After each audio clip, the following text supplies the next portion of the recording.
Polisi mengevakuasi anak istri lurah atau kepala kampung atau Kakam Gunung Agung, Terusan Nunyai, Lampung Tengah saat rumahnya dibakar massa. Sebab anak istri Kakam di Lampung Tengah itu masih berada di dalam rumah bersama keluarganya saat pembakaran terjadi. Alhasil anggota polisi yang ada saat itu langsung berupaya melakukan evakuasi anak istri Kakam dan keluarganya. Saat kebakaran terjadi, di dalam rumah masih ada anak istri dan keluarganya, tapi sudah langsung kita evakuasi dan selamat, kata Kapolsek Terusan Nunyai, Ibtu Daniel Hamidi saat dikonfirmasi, Sabtu, 17 Mei 2025. Ibtu Daniel membenarkan jika rumah yang dibakar massa itu milik Kakam Gunung Agung bernama Sukardi. Saat ini, lanjut Daniel, pihaknya tengah melakukan penyelidikan atas pembakaran rumah Kakam oleh massa. Daniel mengatakan peristiwa ini bermula dari penusukan berujung kematian yang dilakukan oleh kerabat Sukardi bernama Agus Sadewo, 41, terhadap pria bernama Surya, di Pasar Bandar Agung, Kecamatan Terusan Nunyai, pada Sabtu, 17 Mei 2025, pukul 9 waktu Indonesia Barat.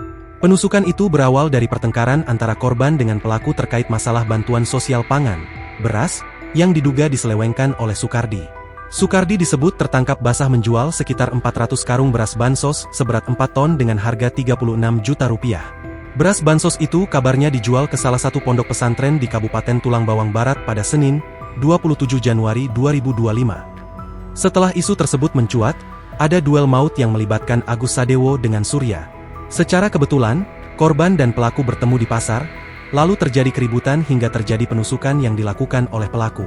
Akibat penusukan itu, korban meninggal dunia. Keluarga Surya yang tidak terima atas kejadian itu lalu mendatangi rumah Sukardi dan membakarnya. Tak hanya rumah, sepeda motor hingga mobil pun ikut dibakar warga.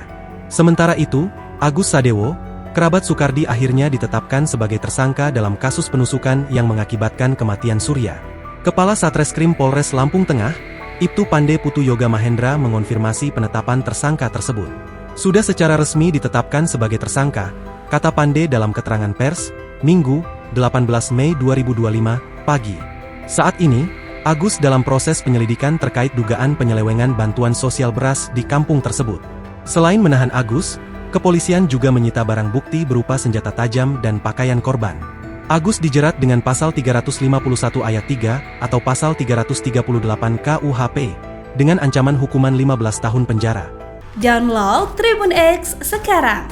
Menghadirkan lokal menjadi Indonesia.